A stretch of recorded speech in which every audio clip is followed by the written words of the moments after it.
Sveiki visi, aš esu Ingrida Mereckaitė, esu iš Vytauto Didžiojo universiteto švietimo akademijos, esu 4 kurso doktorantė ir dirbu su būsimais pradinių klasių mokytojais.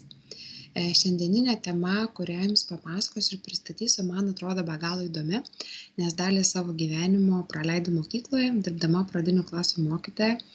Tai dalinuosi savo patirtimi su jumis ir tikiuosi, jums bus taip pat įdomu ir aktualu. Tai dalinuosi savo ekranu ir papasakosiu jums apie STREAM metodikos taikymą ugdymo procese. Tai žinoma, kad STREAM metodika tikrai atsirado iš kaitos, dabartinis pasaulis be galo greitai keičiasi ir nebėra jokių aiškių algoritmų ir taisyklių, kaip gyvensime kitą mėnesį ar kaip galime planuoti gyventi po kelių mėnesių, ypatingai remiantis dabartinėmis dienomis ir aktualiomis, kas vyksta pasaulyje. Iš tikrųjų vyksta dideli pokyčiai ir žmogui labai svarbu adaptuotis ir persiorientuoti. Lygiai taip pat keičiasi ir švietimas, prisitaiko prie naujų situacijų, prie naujų formų. Ir 21 amžiaus besimokančiosios tikrai palietė STEM mokymas, kuris yra integruotas, yra apie integruotą gamtos mokslų, inžinerijos mokslus, kalbama apie patirtinį mokymą. Toliau atsirado STEM mokymas su integruotais menais, kuris visą tą integruotą mokymąsi įgalino į tam tikras projektinės veiklas, kur vaikai gali kurti kažkokį tai objektą, meninį galbūt, o šiandien mes kalbame apie STREAM metodiką, kuri yra integruota su skaitymo ir rašymo kompetencijomis. Ir iš tikrųjų visos šios metodikos tikrai atsirado remiantis tyrimais, vaikų tyrimais, ir šios visos metodikos tikrai mažiausiai 85% įgalina vaikus, kad tas mokymasis atitiktų jų vidinius poreikius, tiek psichologinius, emocinius ir fizinius.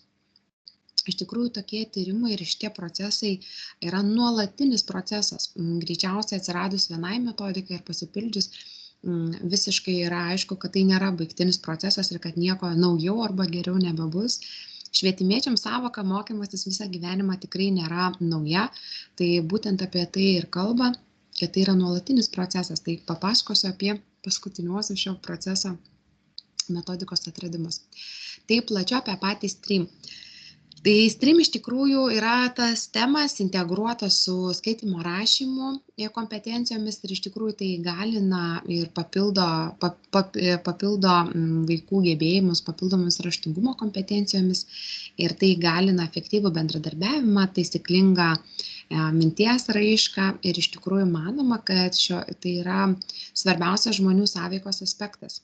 Ir tai tikrai yra daugiadisciplinarus požiūris, ugdymas, kuris leidžia sieti tam skirtingus mokomosios dalykus, nes mes iš tikrųjų kalbame apie holistinį pasaulį ir holistinį mokymąsi. Vaikai nesupranta, ypatingai pradinukai, nesupranta visiškai atskirų sekcijų dalykų, jam pasaulis yra viena visuma, tai būtent apie tai ir kalbama ir tai traktuojamas toks kaip mokymosi principas. Ir ši švietimo sritis labiausiai skatina bendradarbiavimą, kalbinę raišką, kritinį mąstymą, kūrybiškumą, kaip problemų sprendimą. Šiom dienom turbūt vienas svarbiausių gebėjimų yra problemų sprendimas, nes mes kiekvieną dieną susiduriam su tam tikrais įvykiais ir turime priimti sprendimus, spręsti problemas ir gyventi gyvenimo toliau. Tai įgalinkime vaikus ir tegu tos mažos pratybos įvyksta sklandžiai klasėje, saugioje aplinkoje. Remiuosi vienu edukologinių tyrimų instituto atliktais tyrimais ir išgrynintais kriterijais, apie ką būtent yra STREAM mokymas, ar ne?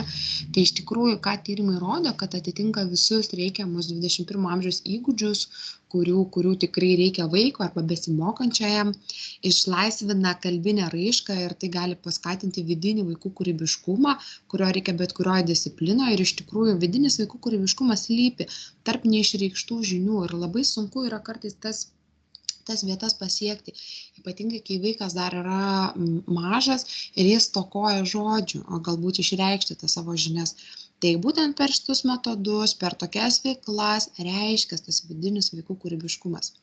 Metodo daugiadisciplinarumas tikrai rodo labai plačią variaciją, kad mes galime šitą metodą taikyti įvairiose pakopose, įvairiose veiklose, nepriklausomai nuo mokyklos tipo, būdo ar kažkokiu kitų ypatumų. Tai yra labai universalus metodas, kurį galim labai lengvai pritaikyti.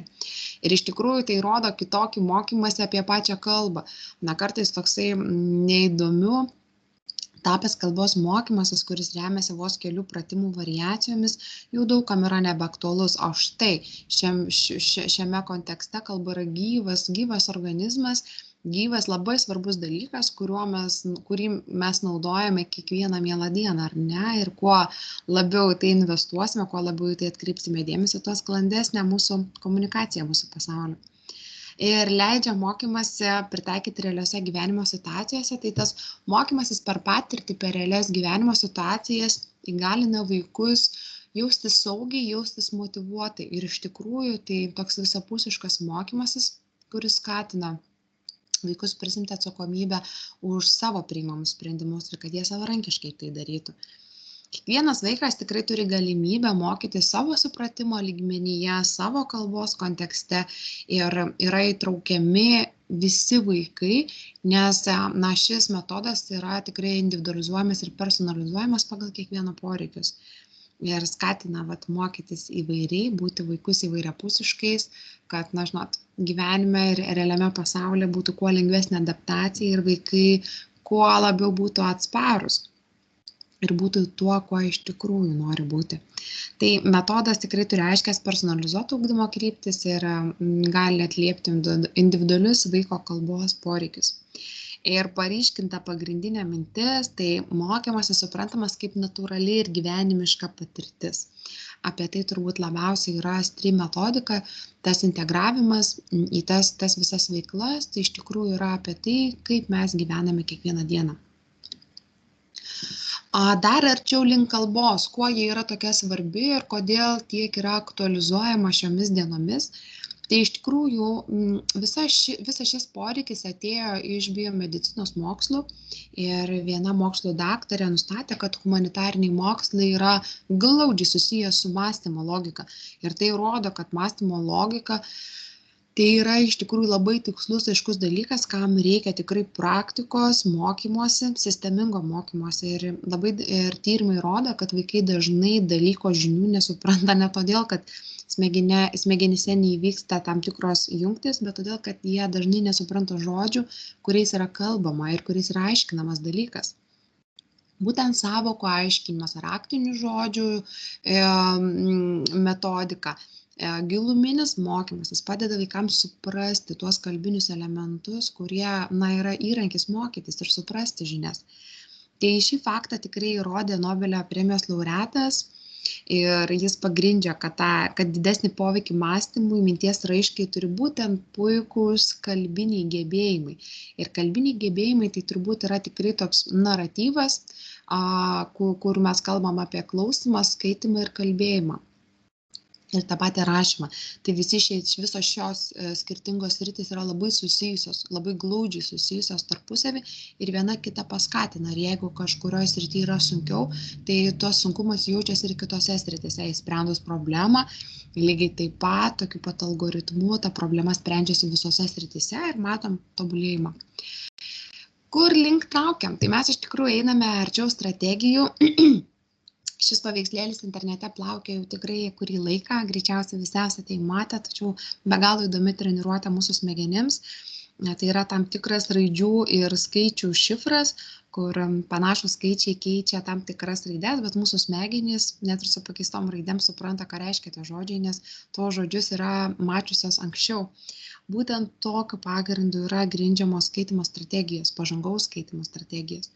Ir kur yra dedami pagrindiniai akcentai, tai reikalingos nuolatinės treniruotės, kai iki yra pasiekiamas pažangus skaitymo lygmuo. Ir 1-2 klasės tikslas, tai kuo didesnis žodyno plėtojimas per žaidimus, per metodus, per situacijas, tai skaitymas ir dar kartelį skaitymas. Na, 3 klasėje ta kartelė truputį kilstelnama į skaitimo strategijų įvedimą.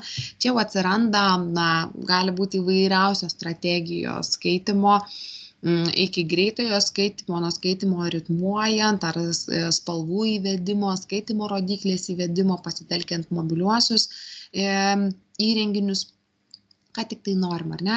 Čia irgi mes plėtojame ir toliau ugdome tą vaiko techninį ir reflektyvų skaitymus. Tai reflektyvus skaitimas yra iš tikrųjų pagrindinė mokymosi strategija. Suprasti, ką tu perskaitai, yra didžiulė pagalba mokymosi procese. Šios būtent strategijos skatina sklandžią tarpusavio komunikaciją, sukuriamas reflektyvus, kritiškas, kūrybiškas, individualus arba kolektyvinis darbas. Link judame, tikrai einame link neuroedukologijos ir neuromokslai švietime taip pat nebėra naujiena, jie pateikia be galo daug atradimų, tyrimų ir tam tikrų metodinių patarimų, kuriais galime remtis ir kuriais būtina remtis konstruojant tam tikras, kuriant priemonės, konstruojant pamokos modelius. Ir turbūt yra juokaujama, kad kartais tėvai geriau žino, kaip veikia koks nors aparatas namuose, nei kaip veikia vaiko smegenys. Tai tų žinių iš tikrųjų stokojame ir reikia gilintis, ieškotis tų informacijos šaltinių, kurie mums padėtų. Tai vienas iš šitų paveiksliukų tikrai kalba būtent apie greitąjį skaitymą, kaip galima padidinti tas žodžių perskaitimo kiekį, nors skaitimo tempas nėra vertinamas ir nesvarbu iš tikrųjų, koks tas tempas yra, bet mes kalbame apie tą skaitimo lygmenį ir tas treniruotės ir iš tikrųjų stebėti savo skaitimo procesą yra būtina ir tai būtina daryti nuo tada, kai pradedame skaityti.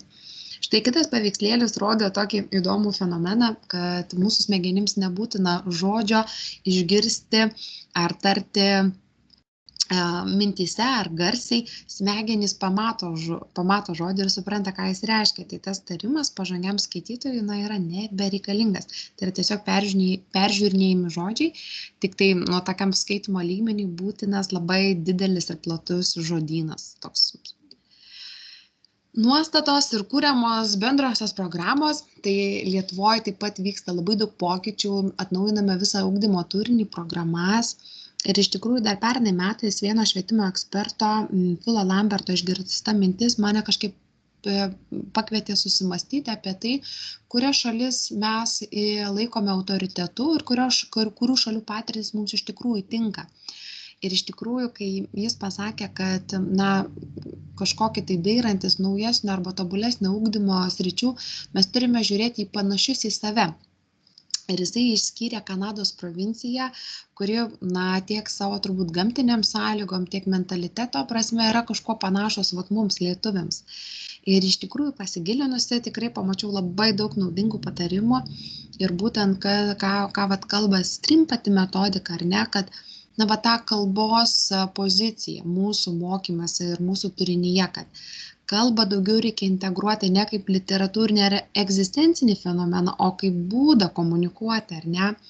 Kad kalba nėra tik tautinės tapatybės dalis, o tai yra būdas mąstyti, kad tai mūsų įrankis. Ir pradinė mokykla iš tikrųjų turėtų ugdyti vaikui stiprų pamatą, suteikiant žinių struktūrą, tinkamus įpročius, įrankius spręsti individualias mokymosi problemas. Tai tokia vidinė vaiko tvirtybė ir nuostata, kaip aš mokausi. Įdėjau tam tikrus kelis metodinius STRIM veiklų pavyzdžius. Vienas iš jų yra vadovėlio forma ir vadovėlis iš tikrųjų taip pat yra sudarytas iš kelių formų. Yra skaitmeninis ir popierinis, turbūt jau yra neatsiejama mūsų gyvenimo dalis skaitmena ir visi informaciniai įrenginiai švietime. Vienas labai svarbus aspektas, kad vadovėlis yra sudarytas remiantis tik globaliomis temomis, kurias galima integruoti ir nagrinėti įvairiais aspektais. Ir užduodami tik esminiai klausimai kaip orientyras, kuris nukreipia vaiką gilintis į medžiagą pagal jo individualius mokymosi poreikius. Taip pat tos visos temos, iš kurių yra sudarytas vadovėlis, jos yra globalios ir sprendžiančios kažkokią tai problemą. Vienas dar metodas, išankstinis žinių tyrimas, tai yra labai svarbu nustatyti vaiko kontekstą, ką jis tą temą jau žinojo, ar ne, ką jis jau žino apie tai. Ir metodas būtent padeda taikyti tą patirtinio mokymosi principą, kai turimas žinias siejame su naujomis žiniomis. Ir mes iš tikrųjų einame link giluminio mokymosi ir išmokimo lygmens. Ir iš tikrųjų klausantis ar skaitant tą tekstą pasiekiamas maksimalus vaikų įsitraukimas, nes jie jau turi tokį probleminį klausimą ir tikslą, dėl ko skaito. Žinių struktūra, tai čia toks įdėtas pavyzdys, labai elementarus, paprastas. Labai dažnai vaikams trūksta tos struktūros, užduočių struktūros, tam tikros minties struktūros. Tai visos užduotys tikrai turi būti pateikiamos su aiškia struktūra. Struktūra gali būti pati paprasčiausia, bet tik tokiu būdu tos žinios ateina į ilgalaikę atmintį ir mes iš tikrųjų kartais net nesusimastom, kai duodam vaikui užduotį, nežinau, ten kokioj projektiniai veikloj, parašyti tikslą, ar ne? Ir jeigu nėra tikslui paliktos vietos, tai vaikui iškart kyla klausimas, kur parašyti, kaip parašyti, kiek parašyti, ar ne? Na tai čia jau mes padedam vaikui susistruktūrizuoti. Ir tas yra be galo svarbu, nes tokiu būdu vaikas gali dirbti savarankiškai, ar ne? Ir ypatingai, kai mes integruojame rašymą, ypač projektinėse veiklose, aiškus tikslas yra tas rašymas, kur įrašys turi būti aiškiai tiksliai numatyta iš anksto. Apžvalga ir detalės. Na, iš tikrųjų, Lietuvoje, remiantis visais tyrimais, mes tikrai matom probleminę sritį, tai apibendrinimą ir interpretavimo gebėjimus, kad vaikai lyg ir geba atlikti skaitimo užduotį su kažkokiam detalėm, tekste parašyta informacija, tačiau jau kai reikia apibendrinti ar interpretuoti, nebesigauna, ar ne? Ir iš tikrųjų tikrai reikėtų integruoti tokias užduotis, kurios kalba apskritai apie tekstą ir vėliau kalba tik apie detalės, ar ne? Na, čia yra du žvilgsnio kampai. Iš esmės ir toks detalėms skirtas, ar ne? Tai kai mes kalbam apie pratybas, tai būtent taip reikia, tai tokiu būdu, tokiu principu reikėtų treniruotis, nes tokie dalykai neatsiranda savaime. Ir tikrai taip treniruojantis, dirbant tokiais metodais pasiekiamas tikrai didelis turinio gylis ir visiškas informacijos supratimas. Ir tikrai šitas metodas tinka tiek grožinio, tiek mokslinio teksto skaitimui ir galima įvairiai pritaikyti. Vaizdinės priemonės. Turbūt yra juokaujama, kad dabartinė karta vaikų gimė su planšete rankoje ir mokytųsi tik per vaizdus ir filmukus. Tai juokas juokais, bet tame yra iš tikrųjų tokios tikrai naudingos informacijos, nes tavo pirmos pakopos vaikams, pirmo koncentro, tai vaizdinės medžiagos tikrai turėtų būti apie 45%, nes jie per tai mokosi, per tą pažinimą. 25% turėtų būti audio medžiagos ir 30% rašytinės medžiagos skaitomo teksto. Tai tos proporcijos turėtų būti štai tokios ir naudos iliustracijos turėtų būti tikslios, aiškios ir turbūt tobulų variantų turėtų būti siejamos su tekstu, kad vaikas matytų ir gebėtų įvardinti tai, kas vyksta, ką jis mato, kad jis galėtų susijęti tą informaciją. Įasmenintos užduotis, tai tam tikras pagalbos bankas, čia pavyzdyje duotos debatų kortelės, tai galėtų būti žodžiai, tai galėtų būti žodžių skrynelės, naujų žodžių skrynelės. tą metodą galima traktuoti ir dėlioti labai įvairiai, bet labai dažnai, kad atlikdami vaikai užduotis, prastai supranta medžiagą, nes jos nėra joms aktualios. Tai jeigu ta medžiaga yra bent kažkiek įasmeninta, suasmeninta, kalbanti apie vaiko kažkokius tai poreikius, pomėgius, galbūt gyvenimo aktualijas, jam jau yra įdomu, ar ne. Ir tokiu būdu tikrai galima telktis grupės darbą, debatus, pokalbio metodus ir tuo pagalbos banku ta pateikta medžiaga ir tai yra mokymosi procesas, nes jie mokosi iš pavyzdžio. Tokiu būdu jie jaučiasi saugus ir ta nauja medžiaga puikios naujos žinios, ar ne? Ir pradinė mokykla tikrai turėtų būti kuo daugiau vaikus įgalinančios medžiagos, kuo daugiau vaikus pamokančios medžiagos, kuo daugiau tų teigiamų pavyzdžių, kad jie galėtų mokytis ir ypatingai mokytis būtent to pamokos metu, atlikdami kažkokias užduotis, tuos pačius debatus ar pokalbį. Keli pavyzdžiai, kaip integruoti skaitimo praktikumą. Skaitimo praktikumas iš tikrųjų tų užduočių metodų tikrai yra labai daug. Įdėjau keletą pavyzdžių. Iš tikrųjų galima mėginti ir patiems pasipraktikuoti, bet dar kartelį noriu grįžti prie to, kad skaitimas nėra savaime suprantamas procesas ir skaitimas savaime netobulėja. Skaitimas tobulėja, jei yra daug skaitoma ir yra praktikuojamasi, kaip tai daryti. Ir tų būdų, metodų yra daug, tik reikia parinkti būtent vaikui tinkamą tą metodą. Informacinės technologijos tikrai yra nebeatsiejama mūsų gyvenimo dalis ir labai rekomenduojama, kad visos tos integruotos priemonės, tiek popierinės, tiek skaitmeninės būtų integruotos su informaciniam technologijom, galbūt susietos su edukaciniais žaidimais, su kažkokia virtualia realybe, su kažkokiais tai interaktyviais užsiėmimais, prasmingais interaktyviais žaidimais. Aš tikrai suprantu tą visuomenėje esančią nuostatą ir galbūt net bėdą, kad vaikai praleidžia labai daug laiko, betikslio laiko prie išmaniųjų ekranų. Tačiau aš manau, kad tai jų yra gyvenimas, jų yra gyvenimo aktualijos. Nežinau, kiek galima tai pakeisti. Aš esu linkus už tai, kad reikia vaikus ugdyti ir mokyti naudotis. Ir labai svarbu juos paruošti gyvenimui, kad jie tikslingai valdytų ir naudotų tuos išmaniosius įrenginius. Kas dabar kalbama yra, kad vaikams iki 11 metų 2 valandos per dieną prie išmaniųjų įrenginių, tai yra normalu, tai yra norma, tačiau tas leidimas prie išmaniųjų įrenginių, tai viską įskaičiuojam. Jeigu 2 minutės kalbos telefonu, tai tas 2 minutės ir įskaičiuojam. Ir jeigu iš tikrųjų 2 valandos ten skirtos valanda pirmoje dienos pusėje, 2 valanda kitoje dienos pusėje, tai atrodo lyg ir neblogai būtų. Ir dar iki tokio laiko smegenys nėra per daug dirginamos ir nėra perkraunamos papildomai. Tai toks laiko orientyras, kur yra tos sveikos ribos, kiek integruoti tuos išmaniuosius įrenginius. Kas dar yra labai svarbu, kad tie išmanieji įrenginiai visą informaciją, rūpimus klausimus, kažkokias tai problemas galbūt leidžia spręsti čia ir dabar. Ir ypač jeigu pagalbos bankas ar kažkokia pagalbos forma yra teikiama virtualiai, tai visi atsakymai gaunami čia ir dabar. Ką sako tyrimai ir tyrimuose dalyvavusių vaikų refleksijos, kad po 15 minučių vaikas jau gali pamiršti, ko jisai nežinojo ir ko jisai suprato. Arba jeigu nesuprato kažko, pasižymės ir pasižiūrės namuose, tai labai mažas procentas vaikų grįžta namo ir pasitikrina ir pasižiūri. Tai visi klausimai turi būti atsakyti čia ir dabar. Tokiu būdu mes vis tiek einame į tą kokybišką giluminį mokymąsi, ir ieškom tų atsakymų, kad vaikams tas mokymosi procesas būtų kuo natūralesnis, įdomus, tačiau ir prasmingas.